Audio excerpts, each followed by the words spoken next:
How rich can a person be? My wife is incredibly rich. People call her the Queen of Cloudridge because nearly half the city's properties are owned by her. We've been married for 5 years, and every time she goes out to meet her first love, she transfers a property to my name. By the time I have 99 homes in my name, she suddenly notices that something has changed. I no longer cry, beg, or ask her to stay. I simply choose the finest mansion in all of Cloudridge, bring the property deed with me, and wait for her to sign it. She signs the papers, and for the first time, she softens. When I get back, let's go watch the fireworks together. I quietly tuck the agreement away and hum in response. But I never tell her what she's really signed this time. It's not a property deed, it's our divorce agreement. The office television was broadcasting the story of Cedric Gardner's return. Tiffany Scorsese's eyes remained on the screen the entire time, even when she accepted the property transfer agreement from me and signed it without hesitation. Parnings Manor, located in the western suburbs, was one of the most sought-after properties in all of Cloudridge. It was nearly impossible to purchase even with money, yet it held no value in her eyes, just like I did. After the broadcast ended, Tiffany appeared to be in high spirits. She casually twirled the pen between her fingers after signing, then handed the property deed back to me. I must have transferred over 60 properties to you by now. You're basically a little tycoon, she joked. The delight in her tone was undeniable, but it had nothing to do with me. It was all because her first love was coming home.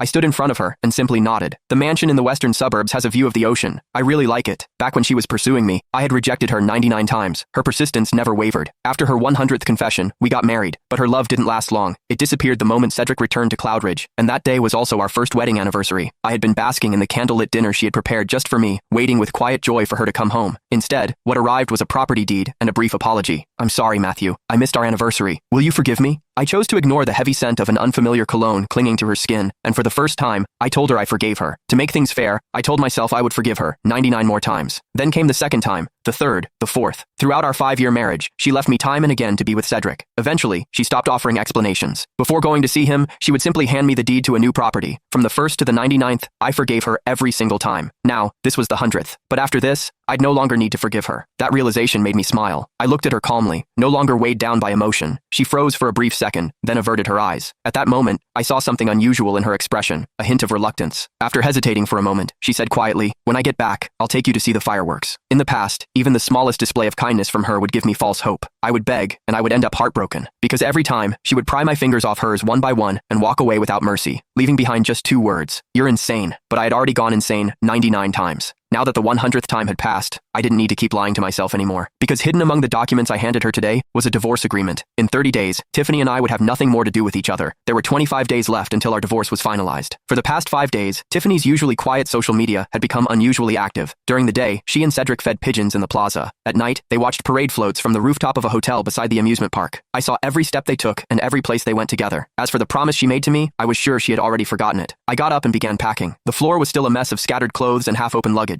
That was when I received a call from her assistant, Jillian Ferguson. "Mr. Marsden,